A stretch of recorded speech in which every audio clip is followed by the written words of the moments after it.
Cuando hablamos del dominio de una función, se refiere al conjunto de partida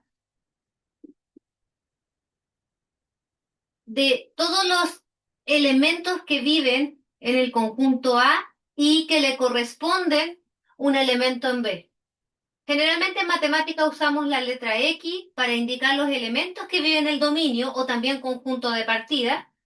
Y estos elementos tienen una imagen al otro lado o le corresponden elementos del conjunto B que nosotros le llamamos I. Esas son las letras que se ocupan. Por lo tanto, se define el dominio de esta función como todos los elementos X que viven en A, tales que van, comillas, a parar al otro conjunto B. Es decir, son todos los elementos de acá que tienen una imagen, ¿ya? Es así se define el dominio de una función. También como el conjunto de partida. También área de trabajo, donde tiene sentido la función, como quieran llamarle. Ahora, ¿cómo se calcula? Vamos a ver distintos tipos de funciones. Por ejemplo, tenemos esta función f de x definida de esa manera y nos piden calcular el dominio. Entonces tenemos que tener claro que dominio son todos los elementos acá X que tienen sentido al otro lado, ya que tomo un elemento de acá y va a ir a darme un elemento en el otro conjunto. Si miramos la función cómo se comporta, no sé, por ejemplo, si tomo el cero, si yo le aplico la función f de cero, lo reemplazo en la fórmula y eso me quedaría 3 dividido en cero menos 2, o sea que eso me daría menos 3 medios. O sea que decimos que el cero pertenece al dominio de la función porque tiene una imagen, comillas, tiene una pareja al otro lado, ¿ya? Por lo tanto, el cero sí pertenece al dominio. Y la idea es buscar todos estos infinitos elementos que tienen esta gracia de que van a parar al otro lado o que tienen una imagen al otro lado. ¿Quiénes son? Uno podría pensar de que todos tienen imagen. No sé, por ejemplo, si reemplazo el uno, si reemplazamos el uno en la X, o sea, calculamos la imagen del uno, f de uno, según esto me daría 3 1 menos 2. Y eso me daría 3 dividido en menos uno, eso me daría menos 3. O sea que el uno también vive en el dominio, ¿ya? Entonces la pregunta es, ¿quiénes son entonces todos estos X?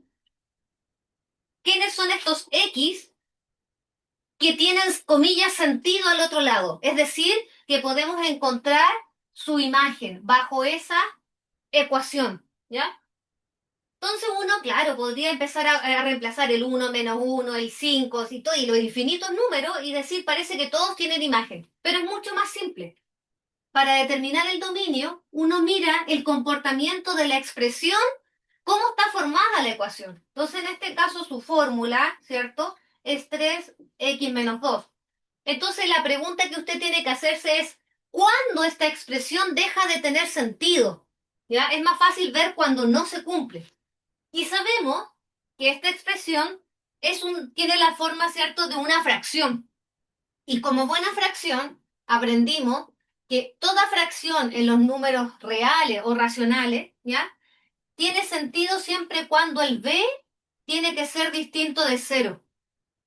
Eso siempre va a ser un número real o racional, ¿cierto?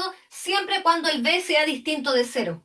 Entonces, si nos fijamos, esta expresión tiene la forma de fracción y esto va a parar un número real. Por lo tanto, quiero que tenga sentido. Luego, la condición es que el x menos 2 tiene que ser distinto de cero. Es la única restricción que tiene. Despejando, nos queda que el x tiene que ser distinto de 2. Conclusión, entonces, por lo tanto, el dominio de esta función, ¿cuál sería? Podemos colocar acá en la X el número que a nosotros se nos ocurra, el que queramos, pero menos el 2. Porque si yo reemplazo el 2 en la X, aquí va a quedar cero. Y 3 dividido en cero, eso no existe. ¿Se fija? Por lo tanto, comillas, mi área de trabajo, los elementos que tienen sentido aquí, que van a ir a parar a una imagen o van a tener una imagen al otro lado, anotamos como todos los reales menos el número 2. Y ese es el dominio, ¿ya? Eso es todo. Veamos otro ejemplo. Tenemos otra función, ya que es raíz de x menos 2. La misma idea. Entonces buscar las restricciones que puede tener la x y con esas restricciones después entonces decimos cuál sería el dominio. En el caso de las raíces cuadradas, cuando a uno le definen raíces cuadradas en los números reales, ¿cuál es la restricción? La restricción es que decimos que esta raíz va a tener sentido siempre y cuando la cantidad subradical, lo que está dentro de la raíz, tiene que ser mayor o igual que cero, ¿ya? Una raíz cuadrada de un número negativo no tiene sentido. Y justo tiene la misma forma, ¿se fija? Esta función es de la forma raíz de algo. Y yo quiero que cuando le reemplace un número a la x, esto vaya a caer a un número real, o sea que tenga sentido. Luego le vamos a pedir que el x menos 2, que es la cantidad subradical, sea mayor o igual que cero. Y ahora para resolver eso es una inecuación, ¿ya? Como hacemos el despeje, simplemente despejamos la x porque es una inecuación lineal. Y mire, ahí están los únicos X que hacen que esto tenga sentido. ¿A qué me refiero con que tenga sentido? Que es un número real. Por lo tanto, ¿cómo anotamos esto?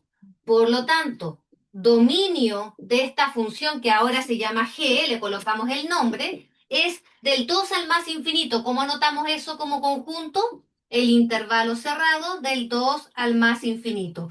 Cualquier número X que usted reemplace ahí, sáquelo de acá, va a tener sentido. Ya, por ejemplo, el 2, si reemplazo el 2 me da cero. Cero es un número real, ¿se fija? O sea, el dominio de esta función es este intervalo.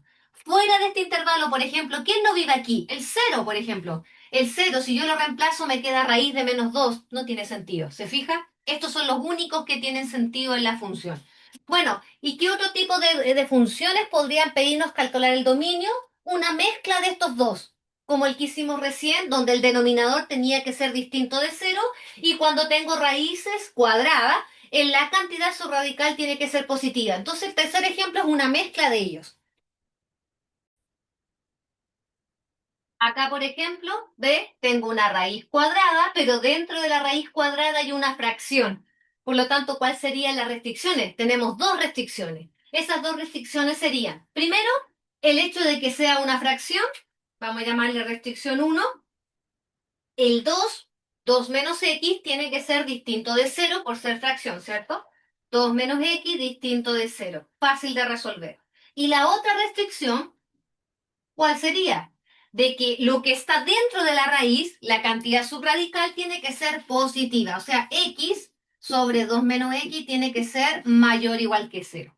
Y estas dos restricciones después las vamos a intersectar porque yo quiero encontrar todos los x que tengan sentido. Y para que tenga sentido se tiene que cumplir esto y lo otro. Y intersección. ¿Ya? Entonces resolvamos, despejamos, pasamos el x al otro lado. Ahí tengo la restricción. O sea que la restricción uno es todos los reales menos el 2.